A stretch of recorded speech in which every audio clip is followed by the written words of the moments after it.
Hi, 7th graders. We're continuing Refugee. We're on page 223.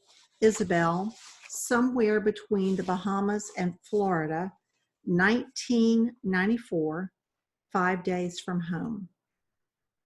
The night sky was so clear, Isabel could see the Milky Way. Her gaze was on the stars, but she wasn't really looking at them. She wasn't really looking at anything. Her eyes were blurry from tears.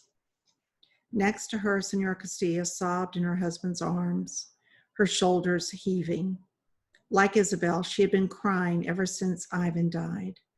Senor Castillo stared out over his wife's head, his eyes vacant. Louis kicked out as a silent engine, rattling the bolts that held it down. He buried his face in his hands, and Amara hugged him tight. Ivan was dead. Isabel couldn't grasp it. 1 minute he had been alive, talking to them, laughing with them, and the next he was dead, lifeless.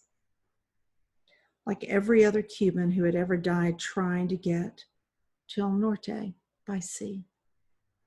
But Ivan wasn't some nameless, faceless person. He was Ivan, her Ivan.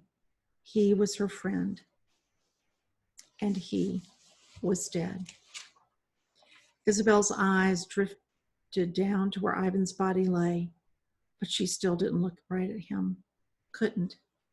Even though Poppy had taken down the shirt he draped over Mommy to shade her and laid it across Ivan's face, Isabel couldn't bear to look.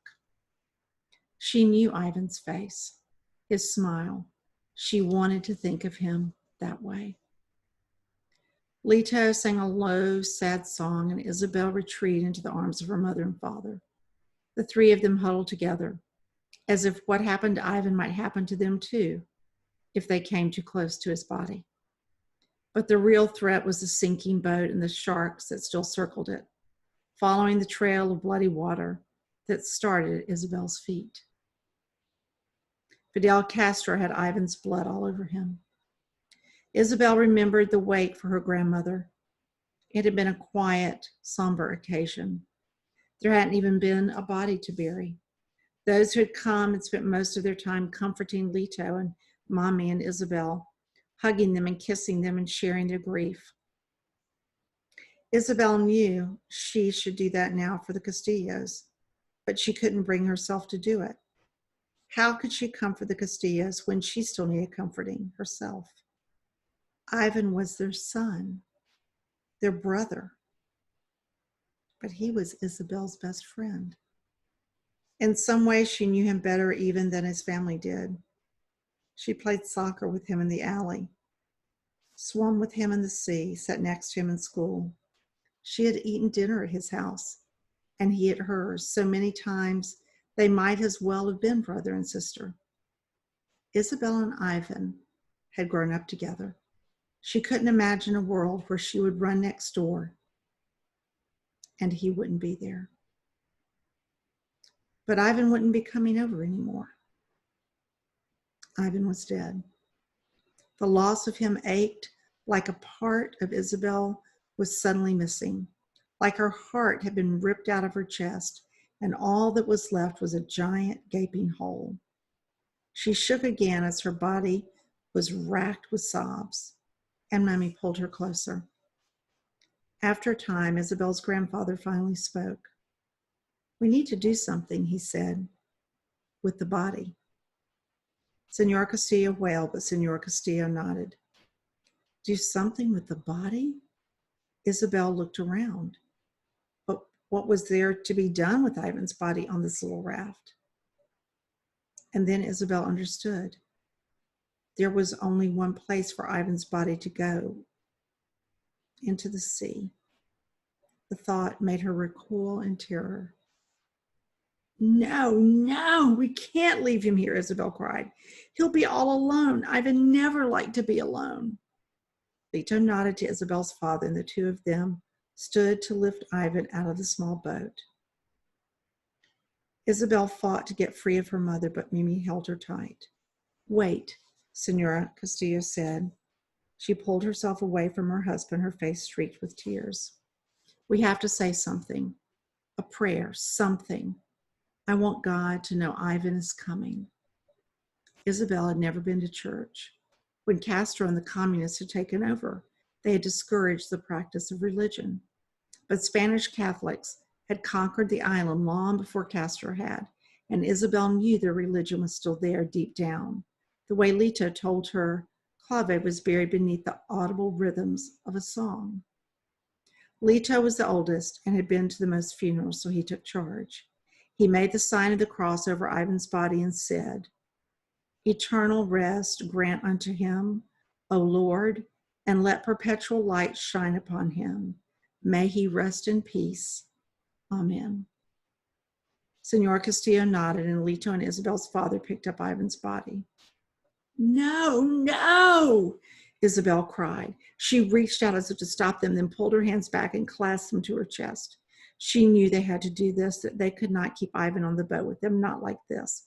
But as she watched Lito and Poppy lift up Ivan's body, the empty place inside got bigger and bigger until she was more empty than full. She wished she was dead too. She wished she was dead so they would put her into the water with Ivan. She could keep him company in the deep. Senor Castillo reached out and took her son's hand one last time. And Louis stood and put a hand to Ivan's chest. One last connection to his brother before he was gone for good. Isabel wanted to do something, to say something, but she was too overcome with grief. Wait, Louis said. He pulled his pistol from the holster. His face turned mean as he aimed it over the other side of the boat at one of the fins that skimmed the surface. Isabel was ready for the shots this time, but they still made her jump. Bang, bang, bang. The shark died in a bloody, thrashing spasm, and the other sharks that had been following the boat fell on it in a frenzy. Louis nodded to Lito and Isabel's father, and Senor Castillo looked away as they slipped Ivan off the other side of the boat, away from the sharks, where he sank into the Black Sea. No one spoke. Isabel cried, the tears coming without end, flowing up from the hollow place in her chest that threatened to consume her. Ivan was gone. Forever. Isabel suddenly remembered Ivan's industrialis cap. Where was it? What had happened to it? It hadn't been on him when he'd been put back in the water, and Isabel wanted to find it, needed to find it. That was something she could do. A piece of him she could keep close to her. She pulled away from her mother and searched the little boat for it. It had to be somewhere. Yes, there, floating upside down in the bloody water underneath one of the benches. She plucked it up and held it to her chest, the only part of Ivan she had left. I wanted to open a restaurant, Senor Castillo said. He was right next to her, and the sound of his voice, almost a whisper, made Isabel jump. When we were talking that first night, everybody was telling each other what they wanted to do when we got to the U.S., Senor Castillo went on. But I never said I wanted to open a restaurant with my sons. Something sparkled on the dark horizon, and at first Isabel took it to be one of the stars in the white star of the Milky Way, twinkling in her watery eyes, but no, it was too bright, too orange, and there were others just like it, all clustered in a horizontal line, separating the black waters from the black sky. It was Miami at last. Ivan had just seen Miami. Stop there, and we'll start with Mahmoud, page 229 tomorrow. Thank you, 7th graders. Take care of yourselves now.